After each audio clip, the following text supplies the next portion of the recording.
Recording in progress. My apologies for starting in the wrong page.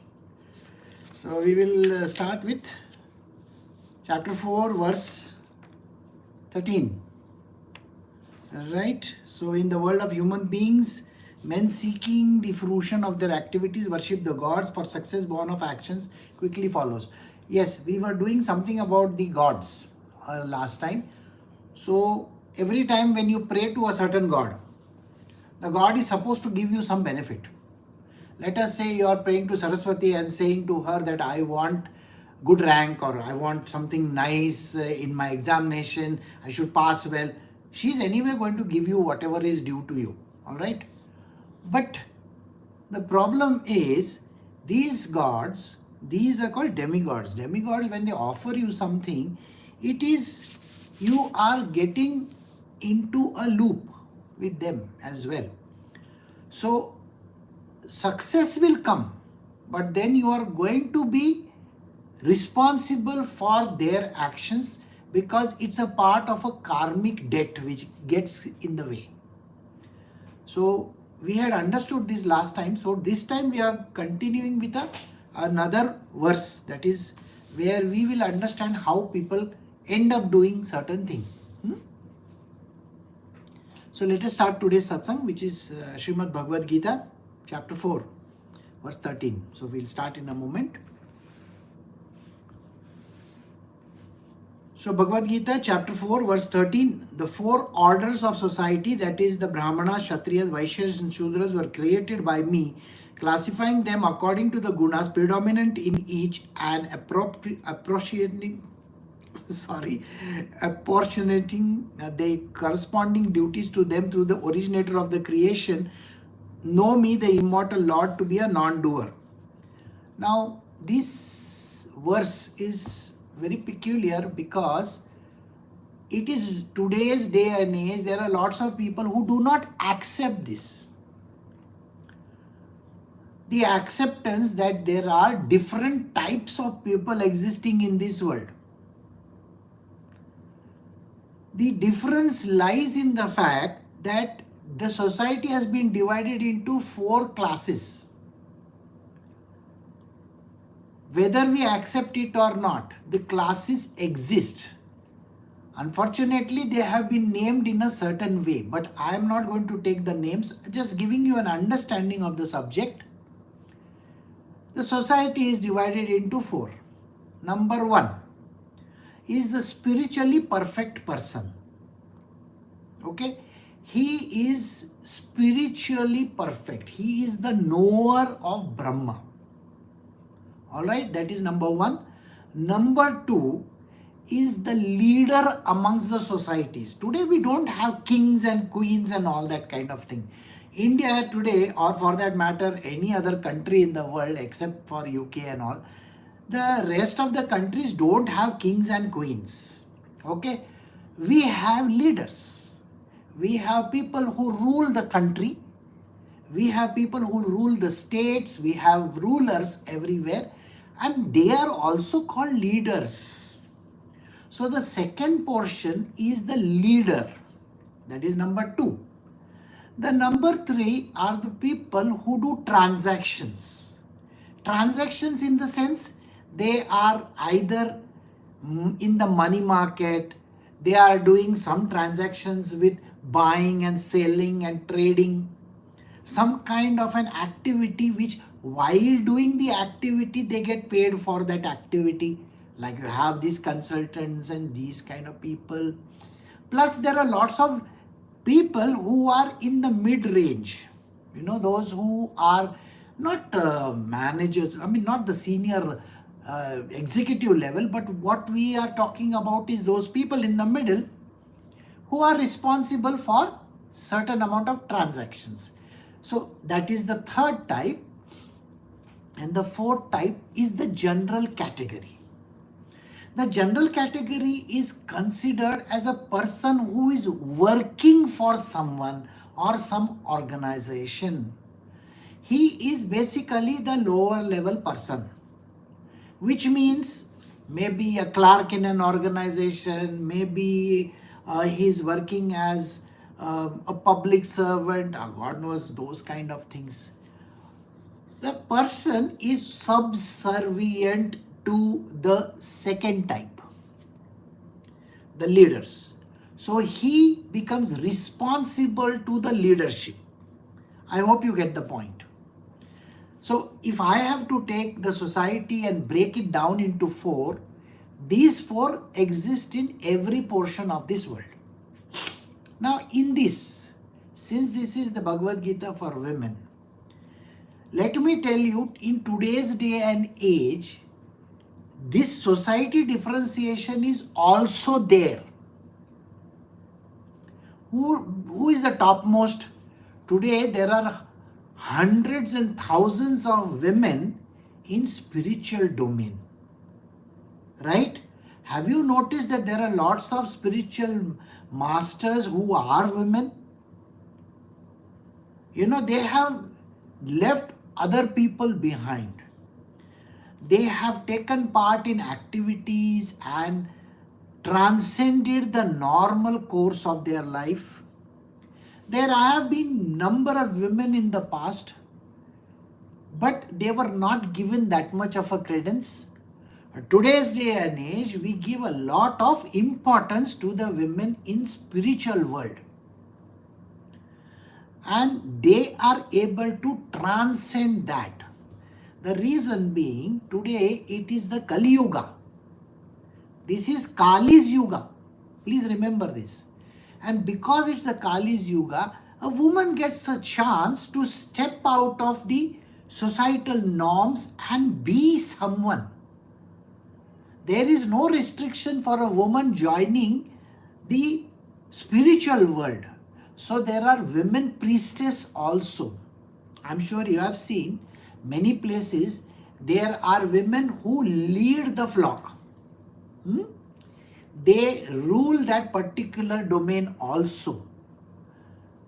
In this world, Anandmayi Ma was there in the past. She is no longer there. Now, there is a lady in South India. She is a very great leader. She is called the hugging, goddess or whatever. I don't remember the name. She is also taken into consideration. There are lots of people across the world who have taken up spiritual as their mainstay. There are Kathavachaks. There are women Kathavachaks. There were no women Kathavachaks in the past. Women saints were hardly writing anything. Now in Karnataka also we have so many women saints that we are praying to and praising them. So the first portion is also taken up by the women. The second one, which is called the leadership role. I don't have to tell you how great a woman leader is today. She can rule an entire country.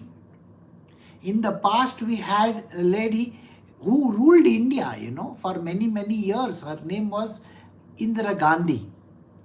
There was a woman leader in Israel also. Her name was Golda Meir. There were women leaders across the world. You have to actually look at them and then understand, there are so many women leaders. You will find that even in America, there are lots of women who have stood for elections. The presidential election also. Maybe the time has not yet come, but the time will soon be there where a woman will head the government also. There are organizations in this world which are going to be ruled by women also. See, today you will find of the top 100 companies, only few companies have women leaders. Don't worry. In a very short time, women are going to be running these organizations, massive organizations. So that is also going to happen. So women leadership is there in place. Then we come to the third one. Today you will find that there are women who are there in the stock exchange. Many years ago, I have personally seen. Now, since I was connected somehow to the Mumbai Stock Exchange, for a woman to be in the stock market was a great thing. This I'm talking of 70s, 80s and 90s. I still remember there was this person who was tainted actually. His name was Harshad Mehta. So he would say, oh, I see women in all these places. Here also I can see women who are dealing, the dealers. So women take charge even in the markets. They are there. I had gone to Hong Kong. I met one lady who was a very great diamond merchant. She was running a big organization. Similarly in Singapore, there was one woman who, it was so very strange to see, she had a big organization. And I thought that she is a very common person because the way she would talk to me, and then I saw she has some very fancy cars, all Mercedes, BMWs and all that, and no husband, one daughter and her. And yes, what a leader. Similarly, in India also, we have a lot of women leaders today. This proves that they can take leadership even in the markets, even in trading, even in zones where money making is important and transactions happen. All right. Now we come to the last category, which is where people are subservient. They are actually serving the top layers. So they are always serving the top layers. So suppose you require clerks in an organization. Definitely a woman can be a clerk, or she can take charge of a department or do whatever. But at the end of the day, they are serving someone else. They are not leaders. They are not taking decisions in their life. And these constitute more than 95% people in the world. Correct? Leaders are very few. 95% people in the world constitute the servers, the people who serve others. So, they are classified according to the gunas predominant in them. Means what? Why is there a woman leader? Because she puts in effort. Because she has positioned herself very well. She knows the ins and outs of leadership. She has got leadership qualities. She is not saying that I have to sit at home and do nothing. She is not saying that I am nobody, I just have to cook at home or do nothing. No, she wants, the aspirations are there. So the leadership qualities are showing. So you will find that these women are Rajasic in nature. Rajas is very, very prominent in them. I can see that there was a lady who was the, I think, CEO of Theranos. It's a company which has some problems in it. So she is today in jail actually. But the amount of leadership that she showed, I can do this, I can do that, I can do this. That was, she was a fire, literally like a fire was burning around her and she was literally going helter-skelter. Similarly, you will find that there are lots of women in India today who are actually running the organization. So they are ruled by the qualities. Okay. So the second category, which is the leadership, can be taken up by them. Now the first category that is there, the first one, it is purely sattvic in nature. The person is purely devoted to God. They are not interested in anything else. They have surrendered to God. I have met some amount of women in this world when I used to do the tours of all these gurukuls and ashrams. I have personally met women who have completely given up their life and they are now serving the society. One such lady I know from 1984. She used to be just a small employee. Today she leads a massive organization in the world. And when I see her giving lectures in Davos, I am really very surprised. She is very dedicated and devoted to her guru.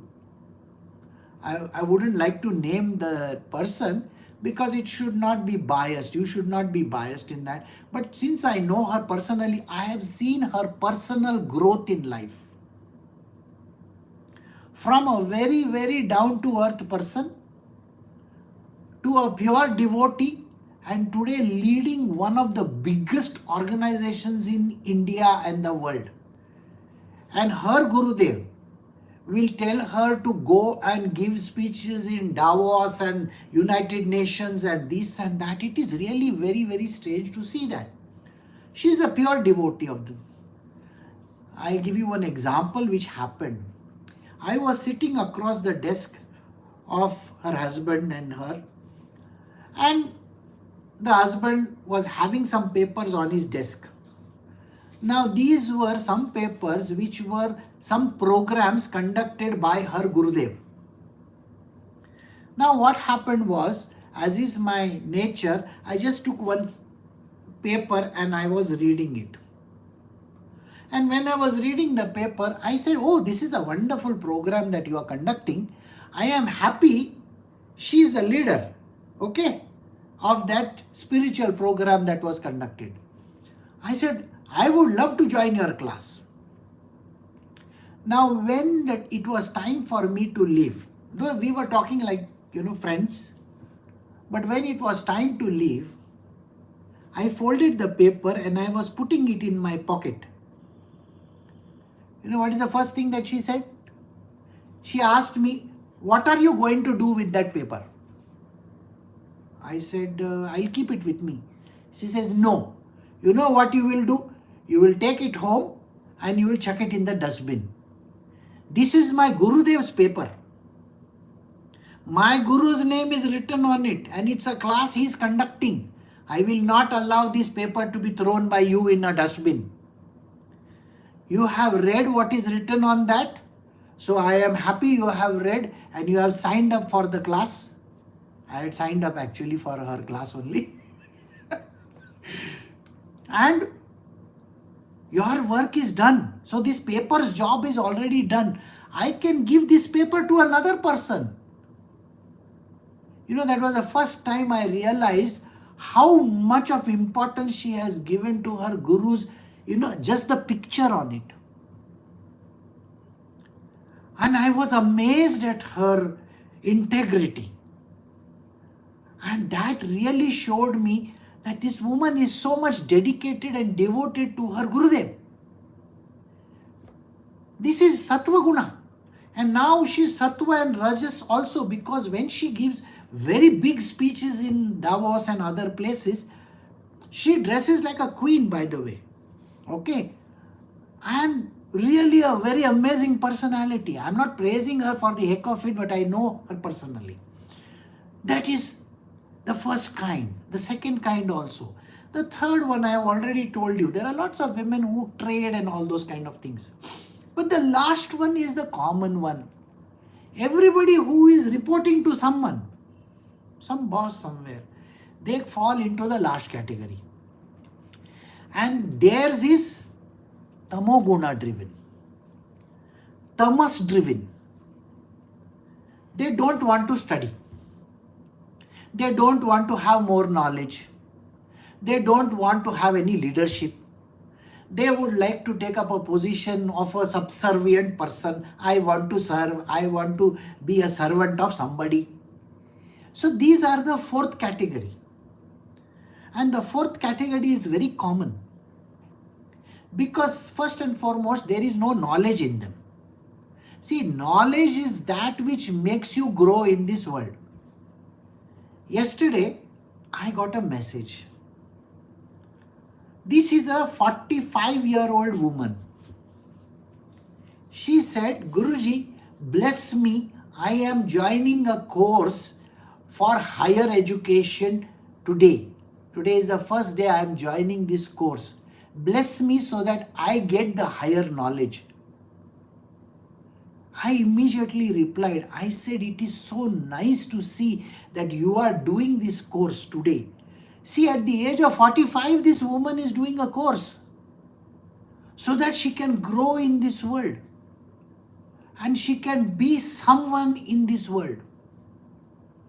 Like I have seen women who are not even interested in opening a book. Whenever in my satsangs I have said, read this book, go watch this thing, see this video. 99% of the women are not even interested in stepping out of their comfort zone. They want to be the last category, the fourth category. It is called the Shudra category, okay? Why do you want to be that? Why are you not interested in leadership? Why are you not interested in doing something with your life? Why do you want to be subservient till you die? This is not, your grandmother's age, no? Okay? Today's age is all about going out and doing something.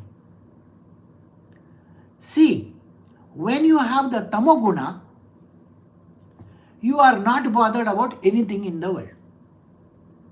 Even the clothes that you wear are going to be of the worst quality on earth.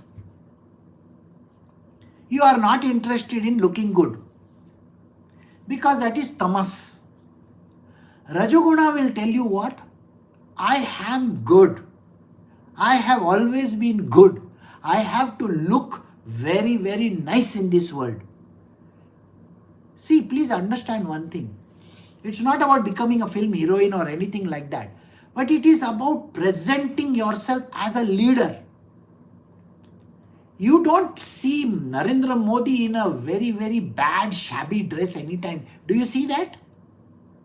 Even Zelensky, when he visited the White House last time, it was pointed out to him, why are you wearing this kind of clothes? You look like a joker. Dress nicely, wear a suit and come. I want you to look at yourself in the mirror and see, what are you wearing? You don't even care for yourself. You think you want to be a servant to somebody? Your next life you are going to be worse than that. You see, there is a honeybee. Honeybee is always serving them. There is a mother bee somewhere, she's serving that. Why is it that you want to, in the Kali Yuga, where it is the Kali's Yuga, why are you looking so ugly? What makes you ugly? Tell me. It is not for some weddings that you have to wear some jewelry. It is not for some, fancy shows that you have to go dressed nicely. Your everyday clothes have to look good. You can't be looking shabby all the time. In India, I will call this kind of people Kamwali Bai. You know what a Kamwali Bai is? The woman who comes to clean your vessels at home. Even she is dressed nicely, today. Earlier, I used to complain about, people because I was in the fashion industry. You know that very well. So I used to complain, women are going out to drop their children and they are going out to the nearby market wearing a night gown. I mean, who wears a night gown to the market? And who wears a night gown dropping children? Even on the bikes I have seen women are riding with night gowns. It's a shame on them. God has given you a beautiful body not so that you can treat it dirtily. Please treat it nicely. You have less money, is it? You can't buy good clothes for yourself? You can't put a deodorant in your life? How much of stink you are giving? Please wear a deodorant. I don't know how your husband takes your clothes also. Please always wear a deodorant. You have to look nice like a goddess. If you have to think in terms of Mahalakshmi, you think Mahalakshmi will come wearing a night dress? And stinking? Or is she going to come like a, hair spread like that and, bola kya baat hai? What do you want? Do you want money or what? Is that how she will come? And you call yourself some Mahalakshmi and Kali and Mata. Sorry boss, which angle do you think you are in that category? Spend a little amount of money. Look good for yourself, not for your husband and for your children and for the society. You see yourself in the mirror and say, I look good. Not dowdy clothes. I have seen people wearing clothes which are 5 sizes larger than them. Let me tell you something about fashion. The more loose clothing you wear, the fatter you look. Has it ever occurred to you? So I would rather give my customers in the past something that will make them look nice. Wear good fitting clothes. Fitting clothes. So as a woman, please understand, don't look like somebody from the roadside. Okay? Look great for yourself. Your self-esteem has to grow. Are you an educated person? Is this what your education has taught, to look like some roadside woman? They are selling all these vegetables and all that. हाँ बोलो कितने का है, देऊं मैं तुमको 10 पैसे, 10 रुपये का देना कोतमीरी. I am sure this is going to sound very harsh. But I am telling you this. If this is what you are doing to yourself, you are training your children to look as ugly as you are. Please remember these words. Your children are going to look uglier than you because they will wear dowdier clothes. They are going to say they will grow their hairs and stuff like that, and they are going to look more ugly than you. And you are training them in becoming a common citizen. Don't do that. This is a yuga of tamas, no doubt about it. You are going to be lazier like hell. But can you include rajas in it? Can you go higher and higher in your life? Can you show leadership skills? Can you become somebody great? Not by just qualification. Oh, I am an MBA. Doesn't mean anything. But if you are dressing like a roadside girl, then what MBA are you talking about? Please think about it. This is a very important thing. If you are a highly educated person and you want to grow in your life and you are wearing clothes which are not even correct. So there has to be, see, you are spending thousands of rupees on going and cutting that 4 pieces of hair of yours. Little, chuck, finished. And little bit of, no. Spend money, no doubt about it. Look good for yourself. Not for the world. I'm not saying for the world. Anyway, you look good for the world also. So, learn how to graduate yourself into higher and higher realms. Okay? And whereas this is concerned, it is the yuga which is directing it. So, you have to do duties corresponding to that. If you are a servant material, and if you think I am a wife who is supposed to be a servant, then he says over here, you are going to do duties like that. Though Krishna is the originator of this whole creation, he is a non-doer. This is a very important line. He is not going to do it for you. Krishna is not going to enter your body and say, oh, you should look like a very beautiful gopi. No. You have to do it yourself. All actions are yours. Everything is driven by you. So can you be good to yourself? In my olden days, I would very clearly, anybody who came to me, I had a lot of women customers. Okay, you have to understand them. I had more than 25,000 women customers. So I am telling you something which you should know. One woman came and told me, तुमको क्या मालूम है fashion के बारे में? What do you know about fashion? You know what I told her? First and foremost, I am a fashion designer. Okay? I am a head of an organization which is into fashion shows. So kindly don't teach me fashion. And you know my average sale per year, just the kurtas, I'm not joking about this, just the kurtas. I sell more than 25,000 kurtas per annum. In your lifetime, you have not even seen 25,000. I have sold. So don't teach me fashion.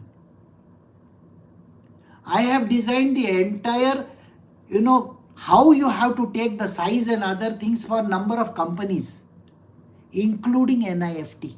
That is the Fashion Institute. Because a woman's size is different than a man's size. So please don't teach me how fashion is.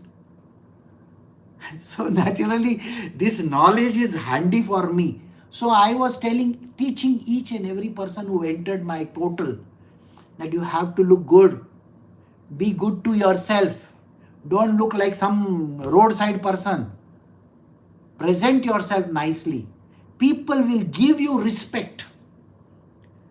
I'm not saying you have to buy saris like, the 50 lakh sari or 1 crore sari. No. I am saying, can you dress in simple amount of money in a very good manner, in a fashionable sense? Sorry about that, but this is something which I wanted to convey. Verse 14, since I have no craving for the fruit of actions do not taint me. Even he who thus knows me in reality is not bound by actions. This is a line which also is applicable. Tell me something. When I am telling you, you have to look good, am I gaining anything out of it? No. You are my disciple. You are like my child. As a father figure, my job is to train you to be the best version. Correct?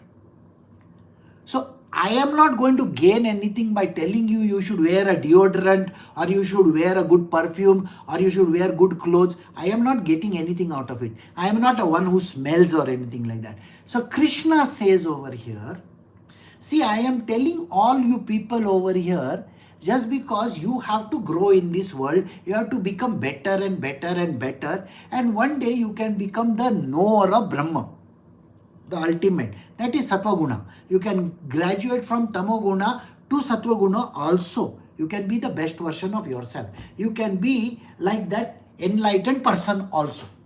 Okay? Nobody says you can't be. This whole thing is open for you also. What he says is, by saying these words, I am not interested in any fruit. I am not saying you have to pay me money or give me something in return. This is a free service even from my side, isn't it? The person whom I spoke about, the one who is going for higher studies, I personally transacted with this woman and I told her how she has to dress. And believe me, that was a 1 month entire program which I conducted. This was done in 2015 with her. I told her, this is what you got to wear, this is how you have to wear, this is how you have to present yourself. So it was a clear-cut program and I had designed it for her and I told her, do this. Life will be better. So, what is Krishna saying over here? There is no gain for Krishna in all this action, whatever that he has said. Somebody is born in one part of the world or other part of the world, higher in society, lower in society, middle in society. It has nothing to do with him. These are created by the gunas. See over here, classifying them according to the gunas predominant in each. So whatever is the guna that is there in you, you are going to become that. It is not society driven or it is not driven by your birth. See, what people think, I am born in a Brahmin family, so I am a Brahmin. This verse is clearly telling you, no sir. It will be created as per the guna that is there predominant in you. Suppose you are a sattvic person, then you are in the highest rung. If you are a tamasic person, given to tamas, laziness, nothing doing, waste, blaming yourself for all the trouble in the world, considering yourself as the worst person, then it is tamas for you. Because it is tamas for you, inertia is going to be your life. I don't want to do anything. I will just be what I am. What is there for me to do? Nothing. I have nothing to do. Then you are going to be in the last category. So why you want to be in that 95% category? Why not be in the top 1%? Please be. So he says, these actions do not taint me in any way. Nothing is tainting me. So, if you are to know this in reality, it is the actions that you do in this world, you are going to be doing exactly that activity over there, and you are going to be raising yourself higher and higher. We'll do the next verse. Having known thus, action was performed even by the ancient seekers for liberation. Therefore, you also perform action as has been performed by the ancients from antiquity. So, in this line, he is saying, even if it is the highest of the Lord, I will give you two names over here. One is Sri Krishna and one is Sri Ram. Tell me, any time in life Sri Krishna says, I will not do a job, I will just sit at home and do nothing. I am God Almighty, I can just say, hey, let us make $1 billion, and $1 billion came. My wife is Goddess Lakshmi, of course you know that, no? And you think I can't make $1 billion? Well, no, I had to work hard for my job. Even rulership that was there, whether it is Dwarka or Mathura, did I not rule the kingdom? Was I not driving the horse of Arjuna? Was I not doing everything in the world? I was walking, talking, performing all actions. I never felt any action is below my dignity. So Krishna and Sri Ram did all the actions necessary. Are you some greater than Krishna or Ram? That you are refusing to do actions which are simple actions which you have to be doing? Whether it is cooking food, or whether it is going to work, or whether it is making money, or doing whatever that is required to look good maybe. What is it that is stopping you? So please understand this. These actions have to be performed, even the sages from the past. Whether it is Vishwamitra, whether it is Vashishta Muni, whether it is Sandipani, or whoever concerned, they also performed actions, isn't it? I'm sure you know Vishwamitra as a Rajguru. Half of India was under him. He was a Rajguru of the northern part of India. The middle part of the India was with Agastya Muni. And below that, entire western zone and the southern zone was under Parshuram. So they were constantly working. They were constantly fighting wars. They were going out. So these Rishi Munis, you think they were just sitting at home? No, I am a Rishi Muni. I am just going to sit over here and do nothing. Even Shivaji Maharaj's Guru, not a single day he sat down anywhere. He would go beg for food. Shivaji's kingdom was ruled by him. I have told you all the story also. He was ruling by proxy. And who was he? Samartha Ram Das, Hanumanji. So why not? So Samartha Ramdas was also doing it. When I had to go and meet my Gurudev, I just wanted to go to the Himalayas and sit over there or jump into the river. Okay, these were the two options I had kept for myself. My Gurudev gave me a long pasting. He said, what? You want to run away? You can't run away. Go back. Go teach. Go do this. Ayoyo. For me, I'm telling you this, it was such a painful thing to even listen to all that. But I had to come back. Not a single day passes without me doing satsangs and doing activity. You will be amazed. Come here at 5 a.m. in the morning. I am working myself off in the kitchen. From cutting to even giving the tea to everybody, I am the one who is working. I am not just sitting around. I know to make thousands of dishes. So I have done that. Whether it is gardening, whether it is cooking food, whether it is running around, going whatever and finding out things, running classes or whatever. Am I not doing all that? I'm not just sitting and doing nothing. So the answer to your question is also this, that even if the yogis from the past are doing this job, why are you thinking that I am a housewife or I am not supposed to do much? No. You're supposed to excel yourself. You're supposed to do 10 times more than what you are capable of. Okay? So always remember this. Even the yogis were doing, you also have to do. Don't just do nothing. Doing nothing, you are going into the gutters. You know, tamoguna leads you to become a Rakshasa in your next life. And we are going to learn that. Because there is a verse in the Bhagavad Gita and in the Srimad Bhagavatam where Krishna says these words, those who are the followers of tamoguna, who are not interested in doing anything, they become Rakshasas. Those who are the Rajasic type, these people become the demons. What do they become?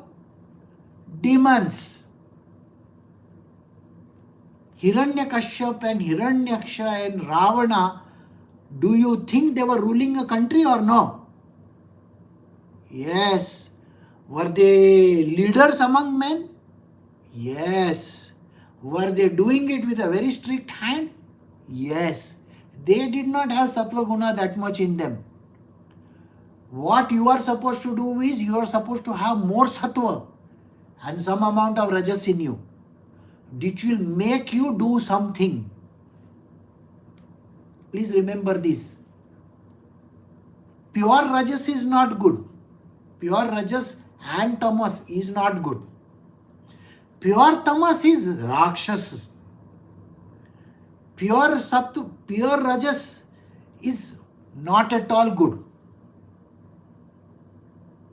Because in your next life, you are going to be always craving for money, like that.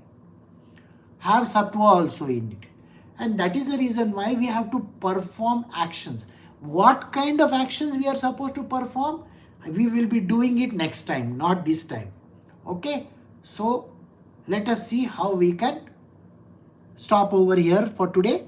And next time we will know what is action, what is inaction, what kind of actions are important. Alright? So, we'll stop here.